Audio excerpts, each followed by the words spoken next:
Alexandre de Moraes vai sofrer uma derrota histórica no Supremo Tribunal Federal. Cabra véi sem vergonha. Olha, gente, vocês sabem que eu não costumo cravar, porque a política é sempre imprevisível, mas olha, eu diria que é 99% de chance do Alexandre de Moraes passar uma vergonha imensa em relação à lei da dosimetria que ele suspendeu numa decisão monocrática aí, a pedido do PSOL, sempre que quer. O PSOL é a grande contribuição que a gente tem para o nosso sistema tricameral no Brasil. No Brasil, uma lei precisa ser aprovada na Câmara, no Senado, como no sistema bicameral que a gente copia ali da Inglaterra, mas a gente inventou um novo tricameral que precisa ser aprovado também no Supremo Tribunal Federal depois que ele é provocado pelo PT e pelo PSOL. Mas os ministros do Supremo Tribunal Federal têm demonstrado que querem derrotar Alexandre de Moraes e não comprar mais essa briga, mais esse desgaste com o Congresso Nacional. Quando acabaram de levar um susto com a indicação de Jorge Messias, estão fragilizados por causa do escândalo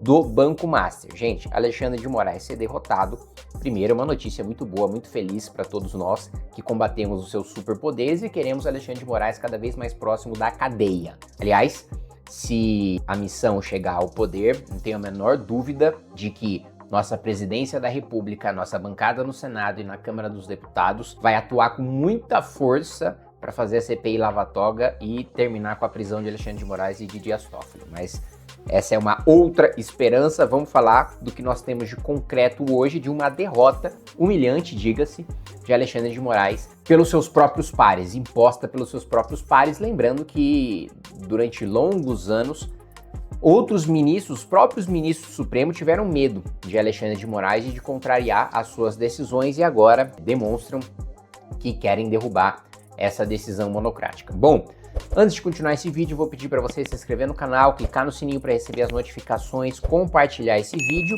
e vamos aí logo para a notícia. Aqui, Folha de São Paulo, Supremo deve seguir tendência de redução de penas, mesmo após Moraes suspender lei em casos do 8 de janeiro. Parte do tribunal manifesta incômodo com o caminho escolhido por relator para encaminhar o assunto. O magistrado diz a interlocutores do Legislativo que decisão foi necessária para buscar segurança jurídica. Ministros do STF dizem apostar em uma confirmação ampla da lei da dosimetria, mesmo após decisões do ministro Alexandre de Moraes pela suspensão da aplicação do texto em casos concretos até uma definição sobre o tema pelo plenário da Corte. Gente, o primeiro ponto é o seguinte: a lei penal, ou a lei processual penal com processual, mas com características de material, e eu logo explico, ela retroage sempre para beneficiar o réu, Então vamos supor, olha, hoje traficar maconha é proibido, Vamos supor que o Congresso Nacional descriminalize a maconha e traficar já não é mais crime. Todos os traficantes presos, ainda que eles tenham cometido um crime quando ele era crime, aquela conduta quando ela era tipificada, quando ela era crime, eles são soltos. Porque a sociedade entendeu que aquilo não é mais uma conduta grave a ponto de levar alguém à cadeia, portanto, todos os presos, não só isso não é crime para frente, como para trás, todo mundo que cometeu esses crimes está perdoado, é solto da cadeia, Por que eu estou dizendo isso? O Congresso Nacional aprovou uma progressão de regime mais branda em relação... Ficou praticamente fechado para os crimes do 8 de janeiro, afetando pouquíssimas coisas, não afetou, diferente do discurso do PT, do PSOL, não afetou traficante, não afetou homicida, não afetou estuprador, não afetou assaltante, e eu vou entrar na explicação do porquê que não afeta em breve, mas não afeta, Esse é o ponto importante para vocês saberem. Uma progressão mais leve porque a maior parte dos presos do 8 de janeiro já cumpriram pena suficiente para sair da cadeia para cumprir num regime semiaberto, aberto, eventualmente domiciliar. E, portanto, fazendo essa progressão mais branda, você precisar cumprir menos tempo de pena para você sair, já libertaria praticamente todos os presos do 8 de janeiro. Muito bem, a lei foi aprovada, ela entrou em vigor, ela foi vetada pelo Lula, nós derrubamos em veto, então ela foi promulgada, então tá valendo. O Alexandre de Moraes suspendeu, digamos assim que ele suspendeu os efeitos dessa lei, na realidade ele suspendeu qualquer decisão que leve em consideração os efeitos dessa lei aprovada. O que a defesa de parte ali do pessoal do 8 de janeiro tá alegando e que tá corretíssimo, se eu fosse advogado deles eu alegaria a mesma coisa. Foi aprovada a lei, ela entrou em vigor. Vamos supor que um segundo depois que a lei foi promulgada, o Alexandre de Moraes suspendeu. Não interessa. Durante um segundo esta lei esteve em vigor. E se durante um segundo ela esteve em vigor, todos aqueles que cometeram aqueles crimes, né, que estão na progressão prevista na lei, são beneficiados. Porque, vamos supor um cenário hipotético. A lei da dosimetria entrou em vigor durante um segundo. Porra, tudo isso? No segundo seguinte, o Congresso aprova e o presidente sanciona uma lei revogando a lei da dosimetria.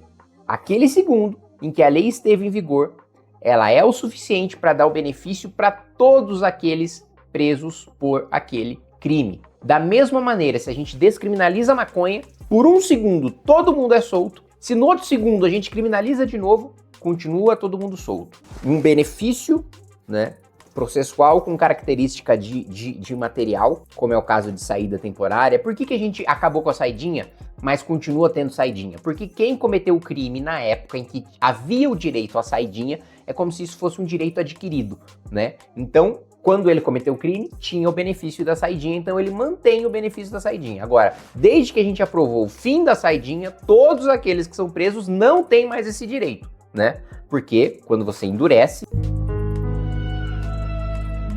né, a pena ou o processo para se cumprir a pena, aquilo só se aplica para frente. Quando você beneficia o criminoso, aquilo se aplica para trás e para frente, né? Então, por um segundo, né, valeu aquele benefício, todos estão beneficiados. Não interessa se suspendeu, não interessa nem se revogou, se decretou a inconstitucionalidade, não interessa. Esteve em vigor, beneficiou, né? Então, é uma decisão teratológica aí do ministro Alexandre de Moraes. Então, os outros ministros, eles estão dizendo o seguinte, olha, de fato, juridicamente está correta, né, a alegação da defesa do 8 de janeiro de que entrou em vigor beneficia quem está preso e ponto, acabou. Por outro lado, o ministro do Supremo não querem enfrentar o Congresso Nacional nesse momento que eles vivem de fragilidade. Então, vamos continuar lendo aqui, né? Então, desde sábado, o ministro tem dado decisões nos casos dos condenados pelos ataques do 8 de janeiro, suspendendo a aplicação da redução de penas em cada um deles. Até o momento, já foram mais de 10 ações com essa resposta. No entanto, ele ainda não deu decisões nas ações que questionam a lei da dosimetria em si. Dessa forma, a lei não foi suspensa de forma geral. As suspensões determinadas por Moraes devem, assim, valer até o tema ser debatido e julgado pelo colegiado, e a perspectiva de que a lei seja declarada válida foi afirmada à Folha por 3 ministros e 3 assessores neste domingo. Então, pelo menos 3 ministros já confirmam o voto contra Alexandre de Moraes, e não só confirmam, como dizem que a maioria dos outros deve seguir. E olha o que diz a matéria. Não é que ele será derrotado, não é só que o Moraes vai ser derrotado, ele vai ser derrotado com ampla margem, ele vai sofrer uma humilhação pública, né? Vou explicar para vocês esse processo em relação à votação da lei da dosimetria, né? A lei da dosimetria, ela copiava e colava as regras para a progressão de regime da legislação passada, né? E mudava a progressão para aqueles crimes cometidos no 8 de janeiro. Acontece que ela foi vetada, então ela não entrou em vigor, e não entrou em vigor até que a gente deliberasse sobre o veto, derrubasse o veto do Lula. Então, repetindo, porque é complexo, linha cronológica. Copiou e colou a progressão de regime que existia na lei, mudou, deixou mais brando para o 8 de janeiro. Beleza. Aprovou, foi vetado pelo presidente, não entrou em vigor, não é lei até que a gente derrube o veto. Beleza. Nesse meio tempo, aprovou aqui nesse período de tempo, lei da dosimetria, foi vetado aqui. Nesse meio tempo, a gente aprovou a lei antifacção, que endureceu a progressão para todos os crimes em relação à progressão que havia anteriormente, inclusive antes da lei da dosimetria e quando a lei da dosimetria foi aprovada. Se a gente derrubasse o veto da dosimetria, a gente voltaria com a progressão de regime de antes da aprovação da lei antifacção, porque a lei antifacção foi sancionada, então ela entrou em vigor. Mesmo que a lei antifacção tenha sido aprovada depois da dosimetria, ela entrou em vigor antes da dosimetria porque ela foi sancionada, não foi vetada, né? Então, progressão mais leve da lei anterior, progressão mais dura da lei antifacção entra em vigor. Se a gente derruba o veto da dosimetria, a lei posterior, que é a lei da dosimetria, que entraria em vigor depois da lei antifacção, revogaria a lei antifacção e iria prever abrandar né, a progressão de regime que nós endurecemos da lei antifacção. Nesse caso, o que eu faria? Eu votaria a favor do veto do Lula. Por quê?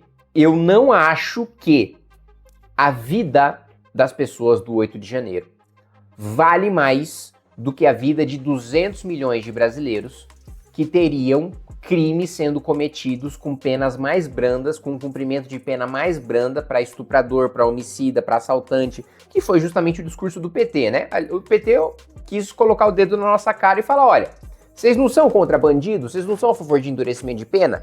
Se vocês derrubarem o veto da dosimetria, a dosimetria vai revogar a progressão de regime da lei antifacção e vai facilitar a vida de todos os bandidos. Aí o Davi Alcolumbre fez uma interpretação ali, fez um cambalacho, né, interpretativo ali para não abrandar a progressão de regime, né, em relação à lei antifacção.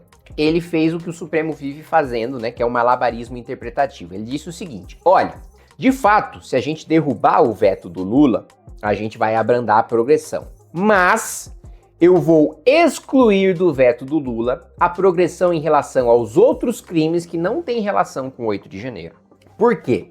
Porque a intenção do parlamento, a intenção do legislador foi endurecer a pena para todos os outros crimes na lei antifacção. E essa foi a intenção do legislador, que foi expressa depois da aprovação da lei da dosimetria. Então a vontade do parlamento foi endurecer a progressão. A vontade do parlamento na lei da dosimetria não era abrandar a progressão para todos os crimes, era abrandar só para o 8 de janeiro. Então, considerando a intenção manifestada pelo parlamento na lei antifacção e considerando o espírito da lei da dosimetria, eu vou ignorar o texto da dosimetria em relação a abrandamento a outros crimes e considerar só a parte do 8 de janeiro. Aí eu votei para derrubar o veto, porque eu falei, não, se é só para o 8 de janeiro, beleza. Agora, abrandar a pena para todos os outros criminosos, eu não toparia o acordo dos bolsonaristas de abrandar para todos os criminosos em troca do pessoal do 8 de janeiro. Eu não trocaria ter décadas de uma lei frouxa em troca da liberdade de quem invadiu, quebrou o Congresso Nacional, os 3 poderes, né? Eu não faria esse acordo.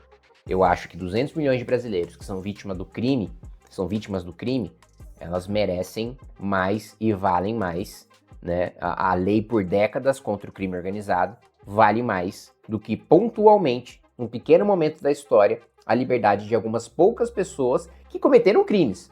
Não crime de golpe de Estado, mas de vandalismo, de bater em policial, no cavalo do policial, de quebra-quebra. Cometeram crimes. Não tem nenhum santo ali, não. É vândalo, né?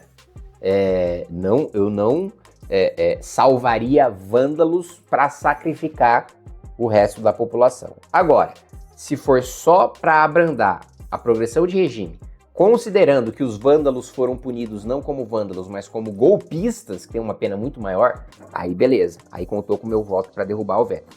Enfim, eu expliquei o processo legislativo, como aconteceu, coisa que assim, que você não vai escutar ninguém explicando, primeiro porque a maioria não fala de bastidor. Eu falo de bastidor para vocês claramente porque não há diferença entre o Kim de bastidor e o Kim de posicionamento, né, público. Óbvio que o Kim de vida pessoal ele é muito mais tímido, muito mais introspectivo que esse que vocês vêm gravando o vídeo, mas eu digo, em relação ao posicionamento político, eu, fora da câmera, sou exatamente o mesmo na frente da câmera, então eu não tenho nenhum problema de falar bastidor, inclusive o bastidor meu. Agora, esse é um ponto, não falo de bastidor. O outro ponto é, quantos teriam a capacidade de explicar o que eu expliquei para vocês, quantos entenderam o que o Davi fez, né? Praticamente ninguém. Entenderam o resultado, mas não entenderam o processo. Espero ter conseguido explicar o processo para vocês, mas o mais importante de tudo, na gente ter essa perspectiva positiva de Alexandre de Moraes sofrer uma humilhação pública.